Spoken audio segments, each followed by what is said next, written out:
Well, here I am again in 2024, almost Christmas. Yes. How did I get into Amiga? Well, it's a long story. I'll try and make it as short as possible. Yeah, I was a Commodore user back in the late 70s actually. Commodore user, Commodore PET 4032. Saw international soccer playing on a Commodore 64 in a computer store in Aberdeen. Traded in my PET for a Commodore 64. Upgraded to a Commodore 128, and then I moved to the States. My Commodore 128 was now 128D, blew up in a lightning storm. So the insurance policy said it was an act of God. So the act of God gave me my first Amiga, an Amiga 2000. And I used Amigas 2000s, 3000s and 4000s in my business for desktop publishing, for video work, for graphics, for all of the information and I guess the books and manuals that we created for the equipment we sold. All my people that work with me, I made them use Amigas. And so that was in 1994, and I continued using Amigas up to about the year 2000. And then for the next 3 or 4 years I concentrated on the business and eventually sold the business in 2004. And then I moved to London, had space in the basement. My wife gave me the basement. I put some shelves up and I put my Amiga 2000, my 3000, my Commodore 64, my 4000 tower, which I built myself, in the basement. It was a big basement, so I put some shelves up. I thought I could start collecting. I had time now and the ambition to create my little mini Commodore Amiga museum. And I started to read Total Amiga magazine, which was produced by the Seal Group in London, Amiga User Group, and they had a whole bunch of PDFs of all the magazines available to read online free of charge. So I started reading from issue 1. It was called Club Seal in those days, and eventually it changed its name to Total Amiga. So I started reading them, and I started to read about the trials and tribulations, the wars of red and blue, and the new Amiga, PowerPC Amigas that were coming out. And I really wanted a new PowerPC Amiga. But they were not available. Eventually I tracked one down on eBay. It was an ex-developer beta tester that was selling his micro A1C.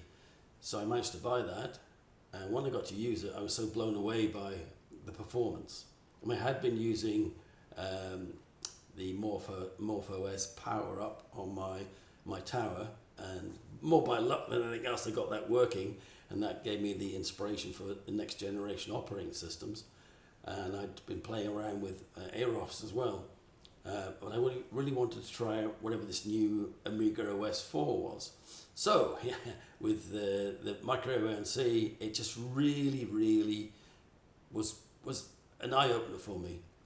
And I started to have jamming sessions in the basement with Robert Williams, the editor of Total Amiga, and some of the other Total Amiga guys, Mickey Sutton, and we would talk Amiga, we would build classic systems, we would use our next-gen Amigas. I even got, Robert even created a Amigathon system for me using my daughter's old tiny PC. So I said, look, Robert, why don't I write something about the classic Amigas, the release of classic Amigas?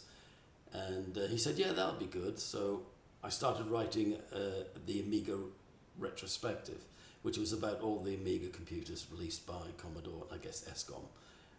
But after a couple of issues, Robert decided that he needed to go on with his real life, and that he's spending too much time on Total Amiga. And so he sold the rights, or the subscription rights, to Andreas at Amiga Future. I told you it's a long answer. Yes, unfortunately, Andreas wasn't planning to take English language articles because they didn't have the translation. But a few months later, he contacted me to say, hey, if you want to restart your Amiga retrospective series, then go ahead. So for the next, I think the update 3 was in Total Amiga, and it ran up for another 17 issues. And during that period, it morphed from the story of the classic Amigas released by Commodore and ESCOM into what happened to the Amiga after Commodore went bust. And it really, as I was researching it, it really inspired me, as I had the time and a little bit more money, to look at the Amiga again and next generation. I really wanted the next generation Amiga, and that's what inspired me to get involved in next generation hardware.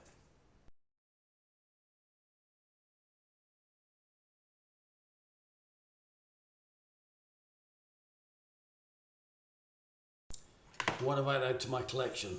Well, I don't tend to add too much these days because my museum is full.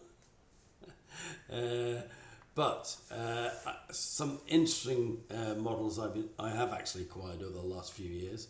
A Mister, Vampire V4, a Mini ITX from Edu Arana, a Ranko Rodic, Mini MiG 1.91. I'm trying to think what else. Oh, of course, a A500 Mini. I even collect some of the Commodore C64 stuff. So a C64 Mini, C64 Maxi, of course, A600 GS from Amiga Kit. But in terms of classic Amigas, I suppose I should say one of my most important acquisitions, which I actually bought a long time ago, but it's been stored in the UK after I moved to New Zealand, is a Commodore A4000T tower. I'd already had a ESCOM tower, but I never had the original Commodore one, and they're quite rare. So I was really pleased to get that, and it does work, which is really nice. Some other things, A1200s in rack-mounted cases. Along the same lines, a C32 in a Scala rack-mounted box for, again, display purposes. Digital media displays. So I tend to go for unusual items now, or new iterations of classic Amigas in any form or shape. Of course, I meant the Magic Box Alpha Gen, which is a 1200 in a rack-mounted box. You'll see one just over my shoulder there on the shelf. And along the same lines, a Scala rack-mounted CD32, again for digital signage and displays. And then I tend to look for unusual classic implementations or the latest updates from our clever Amiga users who create all sorts of wild and wonderful classic inspired machines, and so I tend to look for those as well. So, what am I collecting? Well, I said not very much, but from what I've just said, there's still a fair few. So yes, there's no more space in the museum, apparently. Don't tell my wife.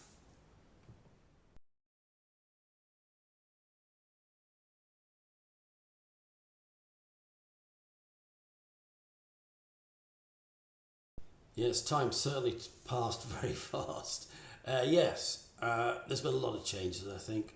I think the general buzz around retro, is in all forms and flavors, not just Amiga, has generated a lot of interest, and it's made a more dynamic and vibrant market all around.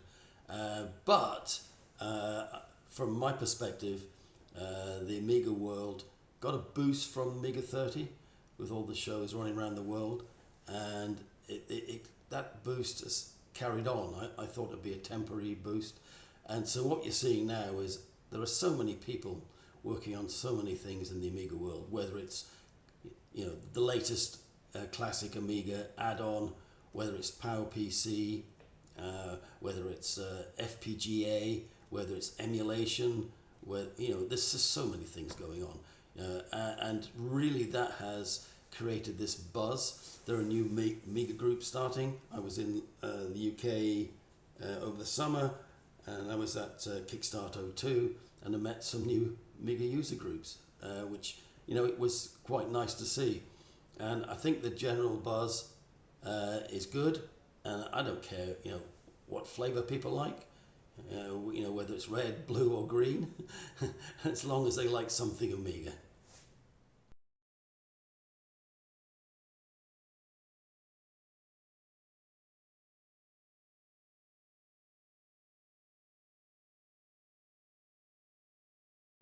Did Aeon pick up where Commodore left off?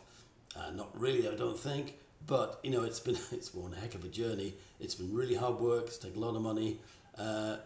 It's been one that I am extremely proud to be involved with the X1000, then the X5000, and even the A1222, which has just been released. It's been a long, hard journey. It's been very difficult, but with the support of developers, beta testers, and of course the customers who buy the hardware and our software, it makes it all worthwhile.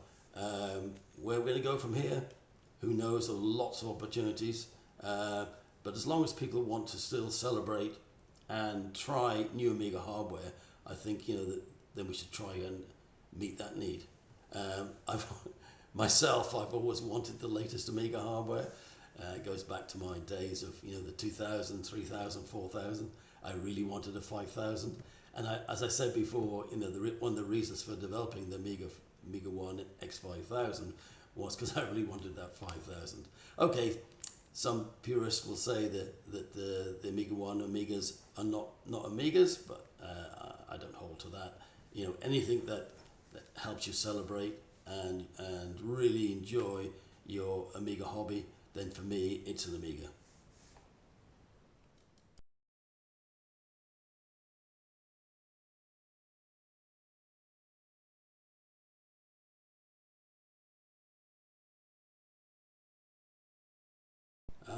My presentation at AmiWest.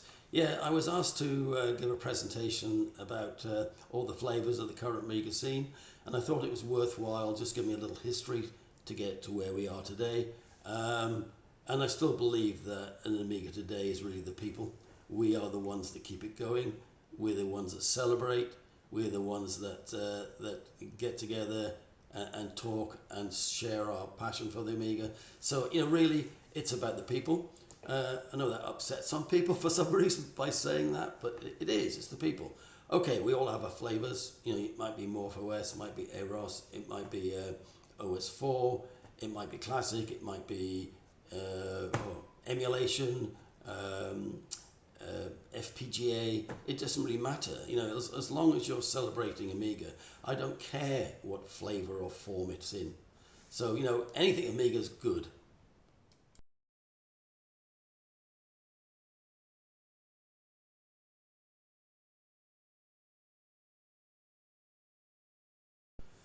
There were so many stories revealed when I was researching for the Vultures to Vampires books that it's hard to pick one out.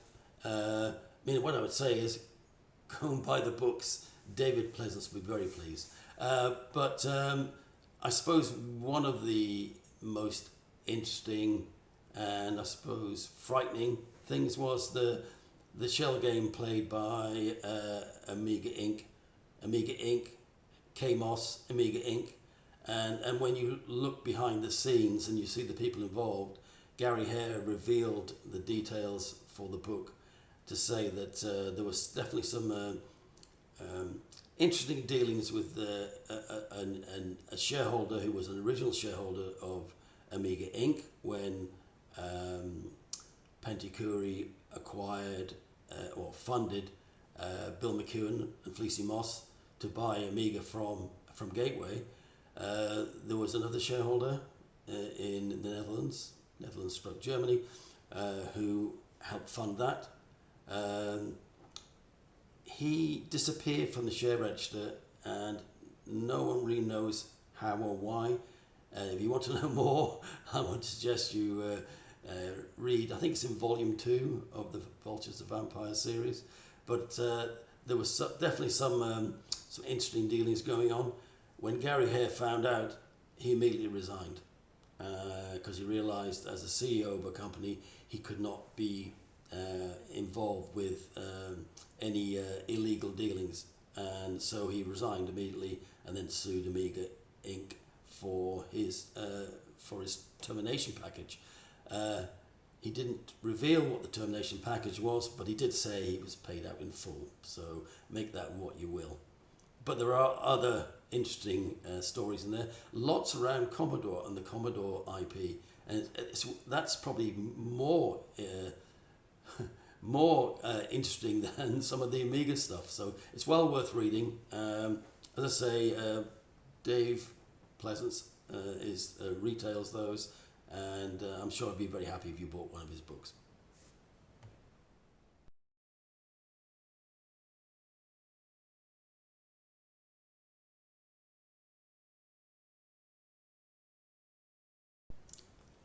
I think I've already said that I'm in favour of all the projects that are currently available, you know, PyStorm, Vampire, anything that prolongs or promotes the Amiga in whatever flavour. It doesn't matter.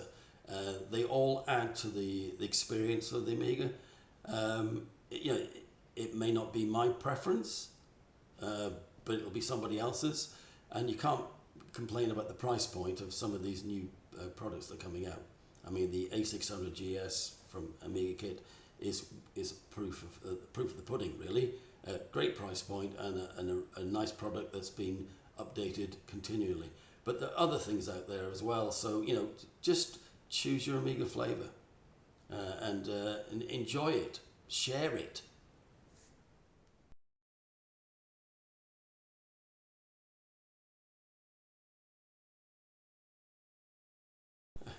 I don't think any of the projects harm anyone's systems, really. I think it just adds to the people that understand what an Amiga was or could be. Obviously, if someone's going to spend €2,000 on an expensive PowerPC machine, a A600GS at a fraction of that price is obviously much more affordable. So it's really up to the person. What's interesting is that when I speak to people who have bought the PowerPC machines, they seem to really enjoy them and really enjoy the experience and the power. But I think we'll see changes going forward.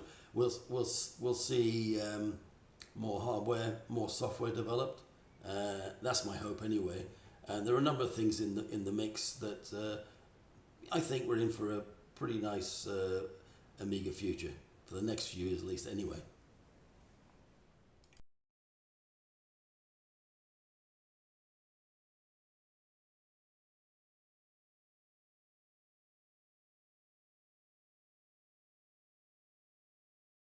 I like the question about affordable hardware for the masses.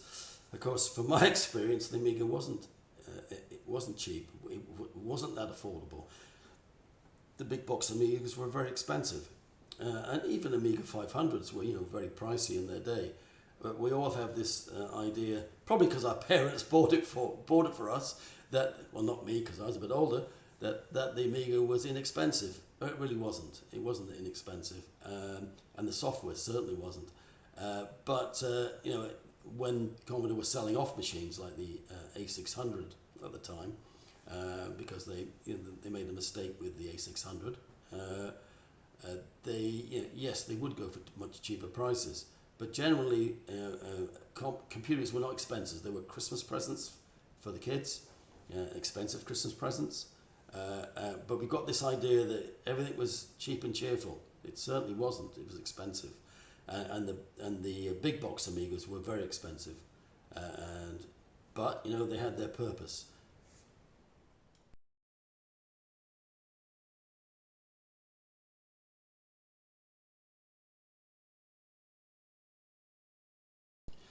The first AmigaOne developments. Well, if you've read the book, you'll know how expensive that was. Yes, there were real plans made, business plans, around the cost of, and development of the AmigaOne X1000. Now I can't talk about the early Amiga ones from iTech or the Pegasus machines from Genesi, but I'm sure they had, they didn't get involved in the business to make a big loss. Mind you, neither did I, and of course I did. But there were plans around it. There were business plans put together. There were quotations. There were plans. Nothing ever seems to come to plan. Now I work with startups. I work with a lot of startups, hundreds of startups, and not one startup business ever follows the plan. That's no excuse, and that doesn't mean that we shouldn't meet our planned objectives for any development.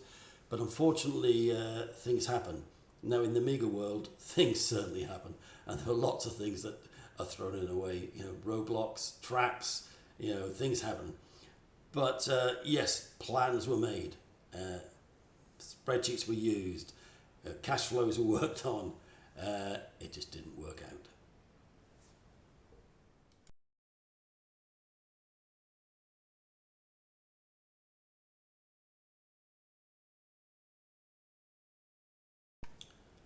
My involvement with Amiga history, how do I feel?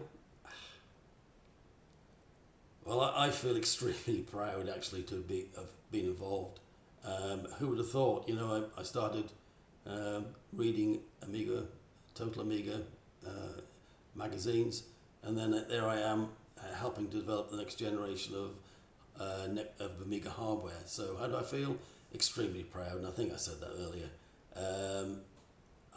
And also, getting involved in writing the books, researching and writing the books, the Vulture to Vampire series.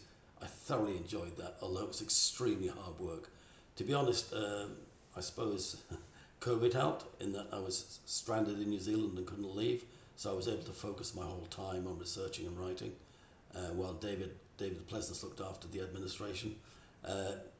Yes, I am really proud to be involved with the Amiga development and future, and long may it continue.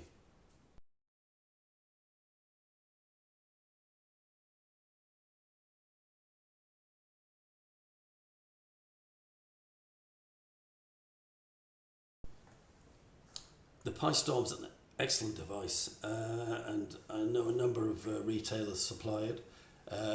I don't have a Pi Storm myself, which is quite unusual. That's one of the ones I haven't got. Have we considered Pi Storm? I think, when you say we, Aeon, I think, we're all looking towards the future, what the future should bring. And I think the learnings that we've got through Amiga Kit with the A600GS and a new model they're bringing out quite soon. I think that gives us hope for a change in direction in the future. And that's all I can say at the moment.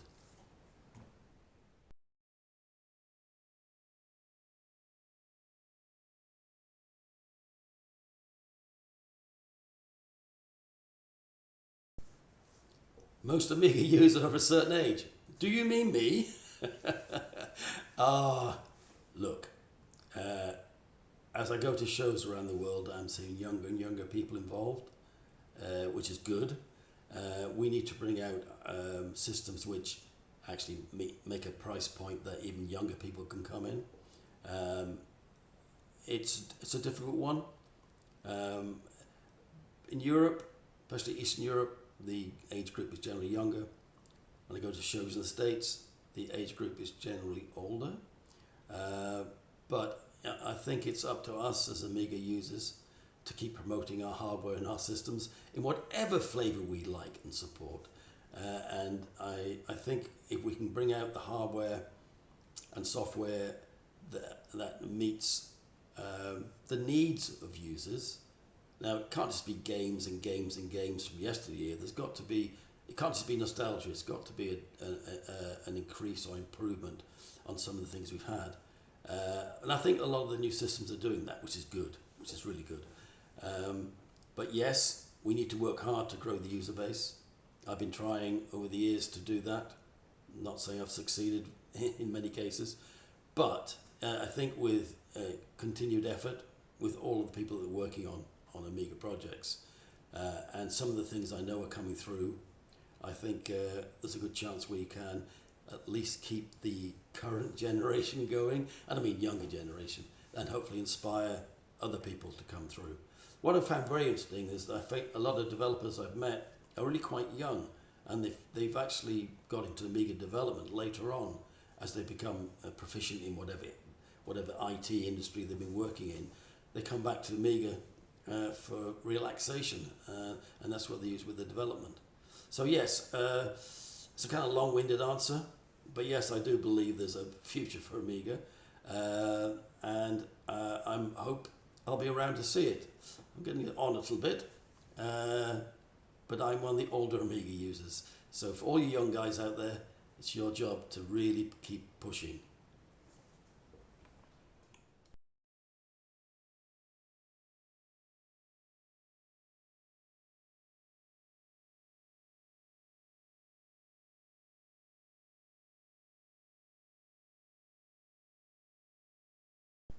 My message to the community is always the same message. Just enjoy your Amiga flavour, whatever it is. Don't get involved in the troll wars. Don't get involved in the backbiting and fighting. Just enjoy your Amiga passion. That's all I can say really. And have fun. It is fun. Make it fun, and continue using your Amigas. There you are. That's all I can say. And last of all, a very Merry Christmas and a happy, peaceful and prosperous New Year. Amiga forever.